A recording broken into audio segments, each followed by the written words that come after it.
గత ప్రభుత్వం మిమ్మల్ని అందరినీ భయపెట్టింది. అది నేను అర్థం చేసుకోగలను.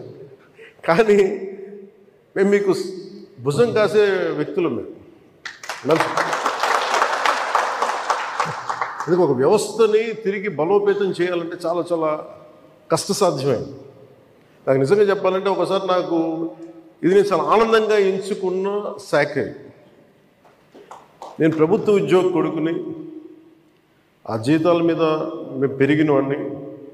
మా నాన్న జీతాలు రాకపోతే మమ్మల్ని స్కూల్ బయటికి పంపించి మళ్ళీ జీతాలు వచ్చిన తర్వాత మళ్ళీ స్కూల్లోకి అలౌ చేసినాయి.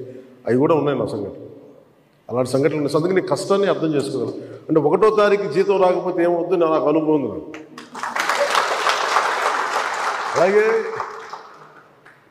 ఆఖరి వారంలో డబ్బులు అయిపోతే కూడా ఆ పరిస్థితి కూడా నాకు తెలుసు.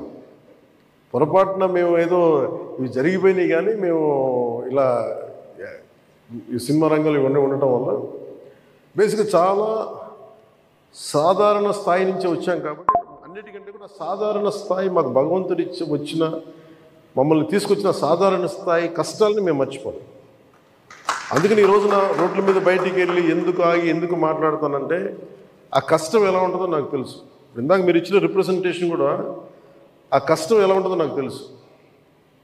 సో ఇలాంటి స్పందనకి వెంటనే ఉంటుంది. కదా నేను కోరుకునేది ఏంటంటే మిమ్మల్ని గత ప్రభుత్వం మిమ్మల్ని భయపెట్టింది.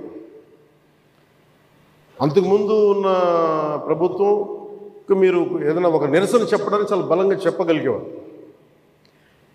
కానీ ఇప్పుడున్న కూటమి ప్రభుత్వం మీకు అండగా నిలబడుతుంది. ఫస్ట్ ముందస్తుగా మేము మీతో గొడవ పెట్టుకోవడానికి ఫస్ట్, ఎందుకంటే బ్యాడ్ బ్లడ్ ఉండకూడదని ఫస్ట్ ఫోన్ చేశాను మీకు.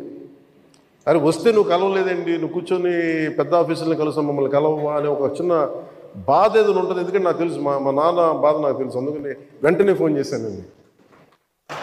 ఆ కష్టం నాకు తెలుసు.